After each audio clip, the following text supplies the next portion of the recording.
everyone. Good morning. Hope all of you are keeping well. As promised, I'm back again with the next video of coordinate geometry. This is video number 4, and in this video today we will be discussing about section formula. Now let us quickly understand what we mean by section formula and what is its use. So section formula is a formula which represents the point, the coordinates of a point. Section formula represents the coordinate of a point which divides a given line segment in any given ratio. Now you can understand it this way, that suppose there is a point in the middle of a line segment AB, say P. Then what happens? P divides it into two parts, half and half. So each part is equal. Therefore it is dividing it into 1 by 1 part. Suppose if it takes one part, if it lies at such a place so that the distance between one part is 1 unit and the distance between the remaining two parts is, the remaining part is 2 units. So the point is dividing it into 3 equal parts, out of which we say it is divided in the ratio of 1:2, where the first part could be 1, the second part can be 2 parts. So the total line is divided into 3 parts and in the ratio of 1:2. So the point is at such a place so that the first part is 1 of it, and then the rest of it, which is away from that particular point, is 2 parts out of the 3 different parts. Now quickly let us see the figure and try to understand it. So suppose there is a line AB, this is a line AB, and then there is a point PXY which is dividing this line AB in the ratio of m:n. Okay, there is a line AB, forget about all the colored lines over here. Initially just concentrate on the line AB, and there is a point PXY which is dividing the line AB in the ratio of, say, m:n, because we do not know in which ratio it is divided. So the unknown numbers are m and n. So it is dividing this line in the ratio of m:n. Now if this is divided in the ratio of m:n, then we have to see whether we can find the coordinates of PXY, because x1, y1 is given to us, x2, y2 is given to us, we have to find PXY. Now for that, again you draw perpendiculars on x-axis that will represent the values of x1, x and x2. If I draw a line parallel to x-axis, it will give us the coordinate of y1, y and y2. So I think so by now you know how to represent the points. Now the question is, how can we find this point? Now if you observe this figure, you will see that there are 2 triangles formed when we are drawing lines perpendicular to x-axis and parallel to x-axis. You see there is a triangle formed APQ, and then there is a triangle formed PBC. Now the ratio of AP by PB or BP by PA, whatever, so we have taken PA to BP. So the ratio of PA to BP is m by n. And now in these 2 triangles, again something which you will observe, that because the lines are drawn perpendicular to x-axis, therefore these angles are 90 degree, and these lines are parallel, and hence these angles are corresponding angles. So then by concept of angle-angle similarity, we can say that the triangles PQA is similar to BCP. Triangle PQA is similar to BCP, or you can write the order of the vertices as you choose. If I start from here, then again APQ is similar to PBC. So this is how we can write down the 2 triangles similar. Again, you know that if the triangles are similar, the sides will be proportional. So if I select as APQ is similar to PBC, then what happens? AP by PB will be equal to AQ by PC will be equal to PQ by BC. So this is exactly what we are doing here. See, here A x1 y1, here A is x1 y1, B is x2 y2, and P is xy. PA by BP is equal to m by n as according to the figure. Now if we try to find the segments AQ, because we are going to read all of them. So if you find AQ, this is AQ, what will it be? X minus x1. Then what is PQ? PQ. So this is y minus y1.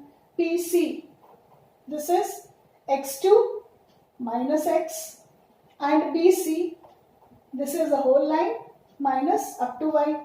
So y2 minus y. So we call this as equation 1, this as equation 2. Now we come to from the figure. In triangle APQ, we have already, because we know by now how to use similarity, so I straight away said, because this is, here we are not to prove similarity, we just have to understand it.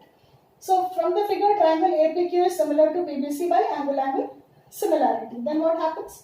Then we have the ratio of the sides, that is AP by PB is equal to PQ by BC is equal to AQ by PC, as already I have explained. Now, when we compare AP by PB to PQ by BC, if you look at this figure, PQ and BC, they are all y coordinates. So we are comparing the y coordinates first, and then we will compare the x coordinates with the given ratio. So this we find now. Then we take AP by PB equal to PQ by BC, substitute the value. So what we get? M by N is equal to y minus y1 by y2 minus y. From here, y minus y1 and y2 minus y. Then we cross multiply. So the equation we get is m into y2 minus m into y is equal to n into y minus n into y1. So because we are out there to find the value of x and y, so we will bring all the y terms on one side and y1, y2 on the other side, because we know the value of y1 and y2. So we transpose on the other side, what happens? Then we get m into y2 plus n into y1. This is equal to n into y plus m into y. Now we collect the terms. We take y common from here. So we get m plus n. On the LHS we have m into y2 plus n into y1 is equal to y taken common in by into m plus n. Now if we wish to find the value of y, we just have to transpose m plus n on the other side. So which you will see here. So what does that imply? M plus n into y is equal to my2 plus ny1, and y is equal to my2 plus ny1 by m plus n. Now here something which you will see, that you know all the values here. You know the value of y1, you know the value of y2, you know the value of m and n, because you know in which ratio the line is divided. So if you remember, we said that if point Pxy divides the line in the ratio m is to n, then find Pxy. So that is what is the suction formula.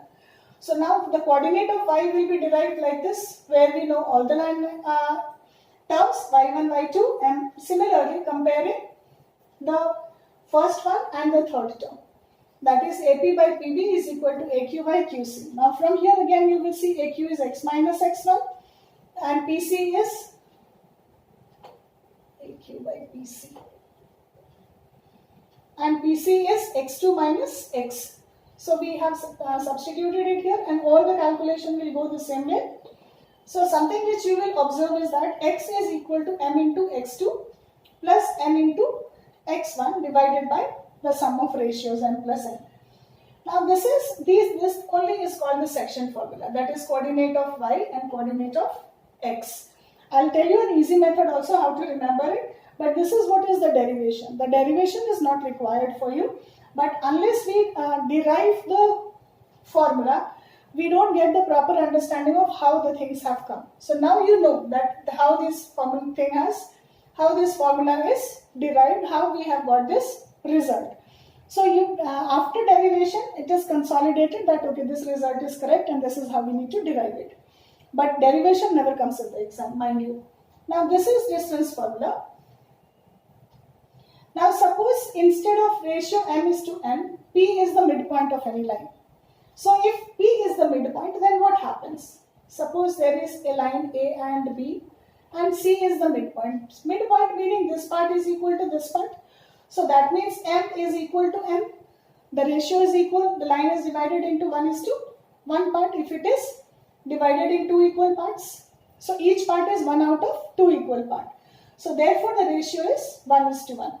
And that implies both the value of M is equal to N. So in that case what happens? See, I have substituted here and the value M is equal to N. See, for midpoint M is equal to N because the line is divided into equal parts. Then what happens? Now I have substituted for X, the same applies for Y. So M x2 plus in place of M again we can substitute M x1 and divide it by M plus M. So what happens? Now you see that M is common in the numerator, so we take out M common, we get x2 plus x1. In the denominator also M is common, so we take m plus n is 2m. Now the m of the numerator and the denominator cancels, so you get x coordinate as x2 plus x1 divided by 2. So even from the common sense, we know that if we wish to find the midpoint or if we wish to find the average of the two numbers, what do? We add 1 and 2 divided by 2. So this is the same thing. You will add the coordinate of x1 and x2 and divide it by 2. So because the consequent result also comes the same way. So x coordinate for midpoint, the x coordinate is given as x1 plus x2 by 2. The y coordinate is given as y1 plus y2 by 2. So this is how we derive the section formula. The question is, how do we remember it? So for remembering, I am giving you an easy way to remember.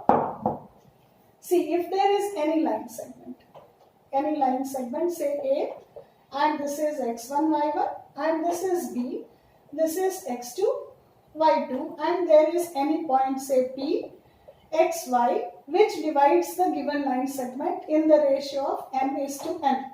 So for the x coordinate, what we do? For finding the value of px, this m is multiplied on the other side. That means m and n are multiplied on the opposite coordinates. So this m will be for multiplied to this x, this n will be multiplied to this x for x coordinates. So what are we getting? M into x2 plus n into x1 plus n into x1 and divided by the sum of the ratios, the total division of the line, m plus n. So you see it matches here. X is equal to mx2 plus nx1 divided by m plus n. And the same way for y coordinate also. For y coordinate, what do we have to do? M into y2. So this will be m into y2 plus n into y1, n into y1 and divided by m plus n. The number of parts the line is divided into. So the total number. You always know that if the line is divided into 4 parts, the ratio is 1:3. So the ratio is 1:3, the total part is 4. So the denominator always is the sum of the ratios. So here also the denominator is the sum of the ratios to verify. So this is all about section formula. So this is all about the derivation of section formula. This is how you remember the section formula. And then in the next video, I'll return with the questions related with section formula. So I hope you understand it. If there is something which you couldn't understand, we can always discuss it in the class. So for the time being, thank you for watching.